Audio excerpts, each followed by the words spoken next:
Hey everybody, it's Julie, and I'm here talking with Gordon about Lost Ones. So, thank you if you're tuning in, and I hope you have good questions to ask us about what's going on. But I'm going to get the ball rolling so that we're not sitting here while everybody logs in their lunchtime on a Thursday and start the questioning if that's okay with you, Gordon. Totally okay. Hi, everyone. So, I'm going to start off by asking so, Lost Ones. Give us a picture of it. Did it start out with the end vision that we see now as is, or was there a journey to get here?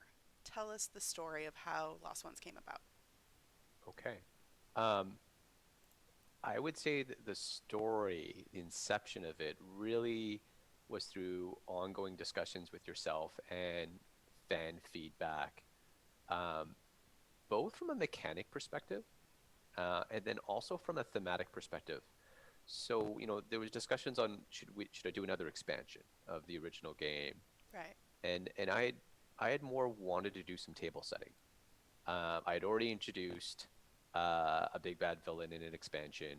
Should have just introduced another one. And I really wanted to go deeper on the original characters and villains, um, to give more context to what's going on in the world, um, to help drive the plot forward. So I felt that Lost Ones was an interesting take to take a setting where you start off as a character that was almost like a backdrop, uh, in the flavor text and stories of the original heroes, and focus in on that and what's going on as they've been kidnapped and taken to the other world and have to find a way home. At this time, I was also getting a lot more interested in exploration games and wanted my own take. And I think even looking at choose your own storybooks, I started to look at them again. I used to love that when I was younger, I and I know they thought, were you the know what? best. It's all coming together. I was like, I really think I should do a choose your own story path, have exploration, and that means a different mechanics, but go with it. And I would say from there, Lost Ones was born.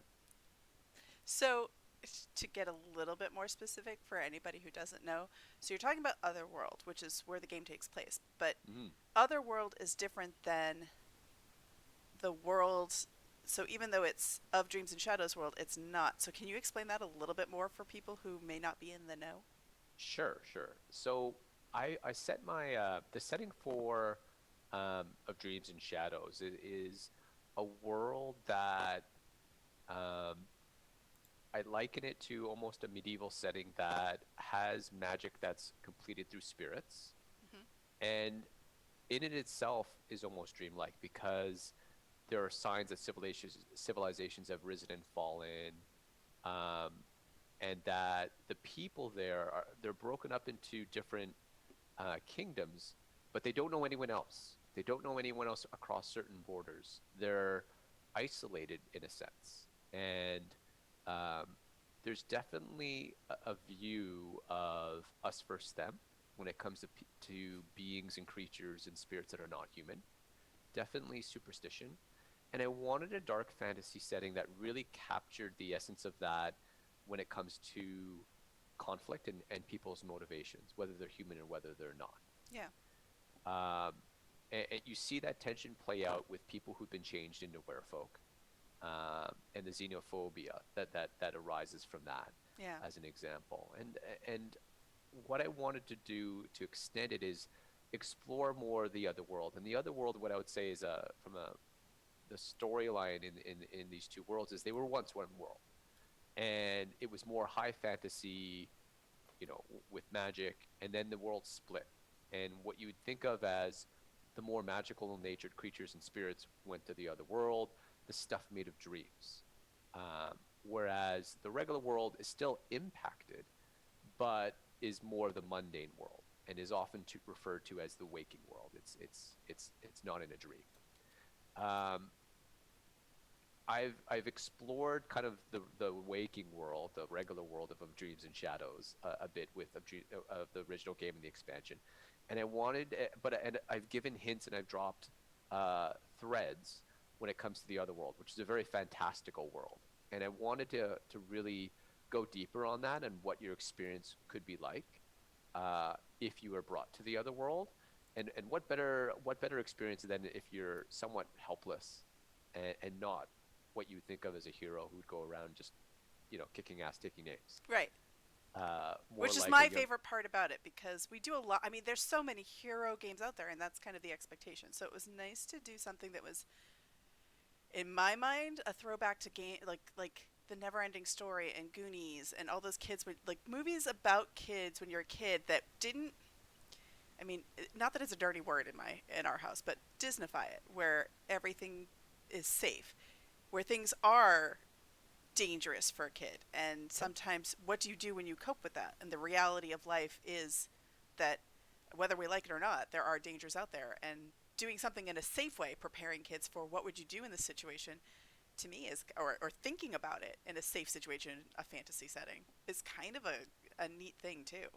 Because we did it a lot as kids and just took it for granted that, yeah, bad things will happen. And then we got older and we're like, no, we don't want bad things to happen. But very protective in what kids think about. And in the current day and age, that's still not the case, unfortunately. We're still hmm not in the ideal set. We're not in the we're not in our best timeline. yeah, So definitely. I see that Derek is here and Chris from Charity Board Game. Thank you so much for coming up and I'm getting some awesome, yes, Derek. We did a lot of exploring, Derek. So 3 gameplays and 3 deaths. But to be fair, you were being very kind to the other players and letting them explore. And I think you had a specific game plan that kept getting sidetracked because other people wanted to do other stuff, and you were being very kind and letting everybody explore. So I think you would have won the last game otherwise. We came very close. I remember that. Yeah. So my next question for you is, um, what do we got? Right. So I'm gonna ask you about the art style of the game. It's super distinctive. People have been talking about how beautiful the game is. And so, art style wise, how did that come about? It's an interesting story. There was a service done through connected to DeviantArt years and years ago, probably around 2013, 2014, and this was when I had originally made a commitment to making the board game. And I was looking at different art pieces, and I connected with Matt, who lives in New Zealand, Yeah. and I really liked his style. It really seemed to sync up with the mood and the setting that I wanted to give. Um, it was just something about it, and we had some discussions, and I made my first commission of the box art, and we went from there. And it was very much a collaborative effort. I have very specific designs in mind when I make the characters and the scenes, and I would say that he really, more often than not, very much hits the nail on the head. And even over the years, has really, it's almost like he knows what I want when I write something down. Um, so he and I have been working on together on this for 6 years, Yeah. and I like having consistent artwork. I mainly have him as the main guy. I think with bringing in Florian, it's a very good complement because Florian is very good at map tile So and good. terrain. So S- good. Yeah, so between the two of them, they are a double threat when it comes to the art that I want, and they're really pleasant and great to work with. And I think that that's how it started, and I keep the tone for all the art. Um, I don't try to kind of cut corners with the art. Art is very important to me when it comes to conveying the mood and the setting, Yeah. and I make sure that it's properly conveyed through all the art pieces across the games. So. Fantastic. So, in that thread, in that vein, how's the art book coming? So the art book is coming along quite well. Um, we have a lot of artwork to pull from when it comes to what I've commissioned over the years. So there's artwork across all three games. Um, so far, the way I want, there is content that we'll be adding, written content, really just to ground people who may not have all three games or who may have glossed over some of the flavor text and some of the meanings behind them.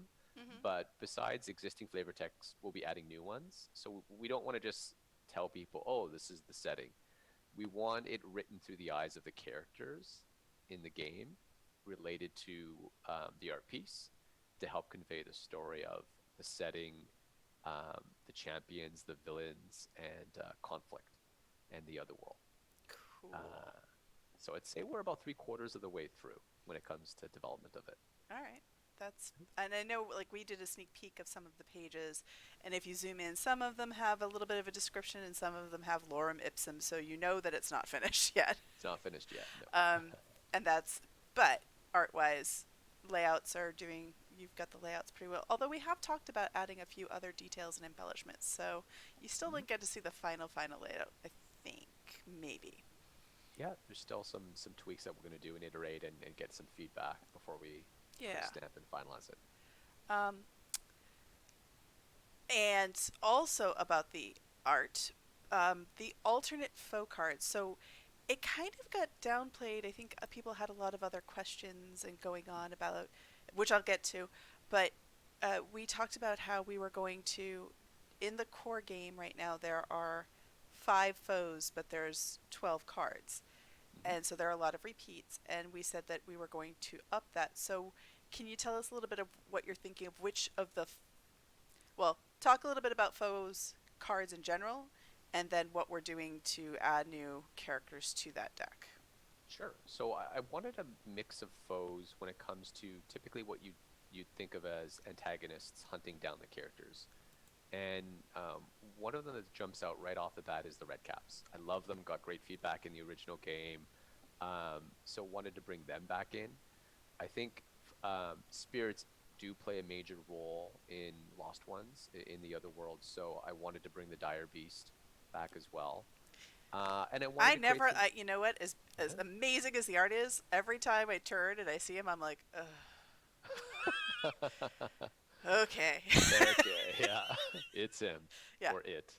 And I wanted more new characters, so I had this thought of one of the Shi, Mhm. and more of a bounty hunter, someone that is hunting for glory and favor the characters down. Mhm. So I created her, and we kept that as a base. We included the Fomorians as well. I think definitely looking at adding new pieces, uh, potentially bringing over a couple of the pieces in the original game, possibly the She-Blade Master, possibly Changelings, which are in some cases the ones that kidnapped you to begin with, Right. and also looking at, well, do we want to make another new one as well? So I think we have the characters as they are for the preview, but we will definitely be adding more variety before we finalize the game. Cool. And so letting people know it's one of those it's when you're going traveling along, if you get to a tile that has the crossed swords, you would turn over the top, you would shuffle every single time the foe deck, um, and which also has the crossed swords on it, and turn over, and whichever foe you have encountered, that you have to do something to fight it, which is usually eating up your resources and possibly adding another Bane card to you, which is a negative status effect, and or bringing the nightmare like they're also spies and giving information to the nightmare to bring you closer. So there's some very unpleasant things that can happen to you depending on where you are. Sometimes you're like, not the nightmare, not the nightmare, and sometimes you're like, oh, it's just the nightmare. Good. Because you're really Yeah. far away and you don't want to lose any of your cards. So it just depends on what you get. So there's that aspect to it. Um, Next question, and so thank you for everybody. It's just taking a minute. Thanks for everybody who's stopping in and watching. I've seen a couple people jump in and out. If you have any questions, feel free to type them in the chat. I'm not seeing. I mean, Charity Board Gamer got to come in and redefend his reason to split the party. And the other night when we played live, which you can see on the Kickstarter page, it's ridiculous. McKenna, who's 12, was not amused by his choices. And she was very specific in her choices and actually made the best ones of the party. I just like to point that out. Um, all the grown-ups were acting very immature compared to the 12-year-old. It was hilarious. Well, we thought it was hilarious. She was not amused by us at all, but she was really excited about finding the salamanders and the animals companion type of things. So that was her highlight, I think. So that was pretty cool. So, but if you have any questions, feel free to ask. I'm going to keep going though with the ones I already have. Which, let's see. Um, yeah, I think okay. So I've got two more. Um, the expansion. Mhm. So there's been a like, can you explain what the expansion is? And it's hard to, I know it's hard to do because we don't want to give away too much about what the expansion is, but in general, because we know that we have other ones down the road that we're going to plan on doing, not for this Kickstarter, but in general, we have plans for this game. Can you talk to what the purpose of expansions are, maybe, and then and not give too much teasing about the specifics of this one? Okay. Um, so I kind of see the expansions falling into two camps. Mm-hmm. The first camp is okay. We've made a complete game. There's many ways to get out. There's well over, there's a dozen plus specific story endings written out. Um, but there can be more. So I've made it in a modular way that we can expand on things um, that provide new story paths to find your way out, introduce new characters, new powers, and a lot of them link back either to other characters or events in the original map in the core game, or to of Dreams and Shadows and the characters there. So I almost consider the expansions as add-ons that for someone who loves the core game can get additional content uh, related to the overarching story, what's going on, and get introduced to new characters and new benefits and potentially antagonists. Um, The second camp, I would say, is more of an expansion that, I have in mind that would be would be a sequel. It would be, and I don't want to go too much into the story, but it's already been planned on reasons why you would want to come back. And those reasons are there once you've completed the This is game. my favorite part because that's exactly what Of Dreams and Shadows did is with the monster within. You are a hero and you're young and you're fresh and you're excited about being a hero, and then the monster within is that you revisit when you're in the world again, but now it's years later and you're not ideal, you don't have your ideals have been tarnished and the battle has not gone well. And you're becoming disheartened, and how do you dig deep and continue to be a hero when you're not feeling heroic anymore, which I love. So this, I'm really excited to see how you two, I know that this is your thing, you like to turn things and play with that concept. So Yep, yep. okay, Definitely that you are along the right path with that. Yes. cool. So um so let me see, because Whip Hound had a expansion question specifically. Is the idea of the expansion to include it from the first time you play, if you have it, or to add it later and replay with it? So, as a follow up to our expansion question, that's a really good one. Thank you. What I would say is the expansion is something that should you have it, it can be included the first time you play. So when you think of Lost Ones, the smaller expansions that add on to it just add more flexibility and ways to explore when you do a playthrough, as opposed to the second camp is actually okay. You've played through once, you've completed it.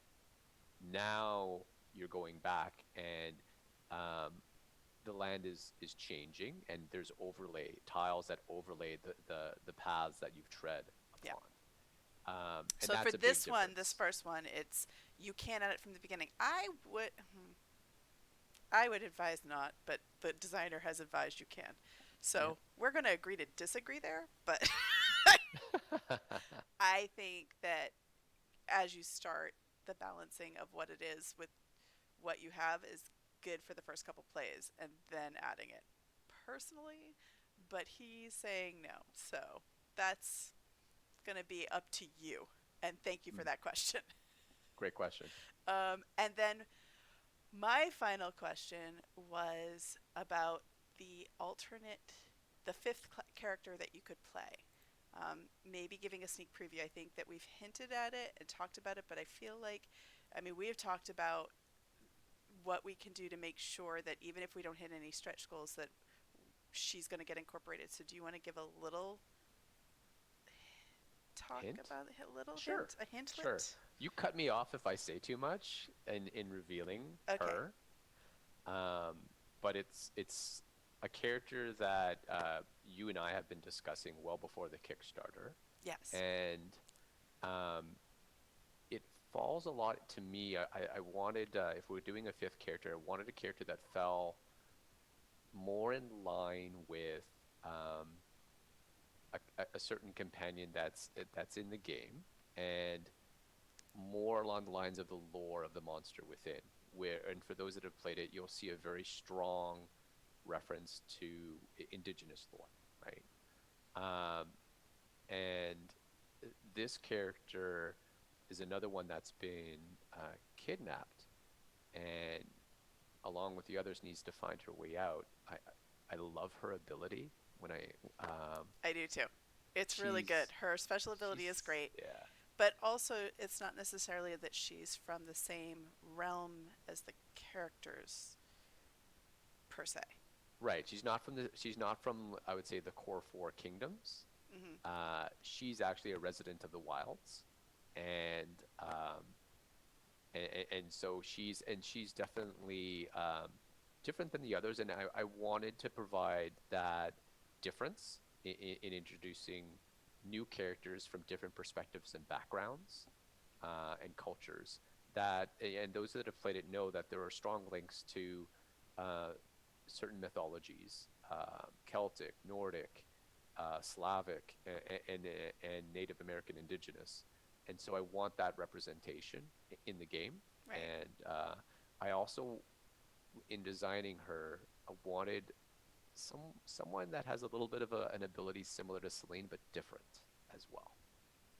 So if you've played Of Dreams and Shadows, you know what that means, and if you don't, maybe you should get it and play it.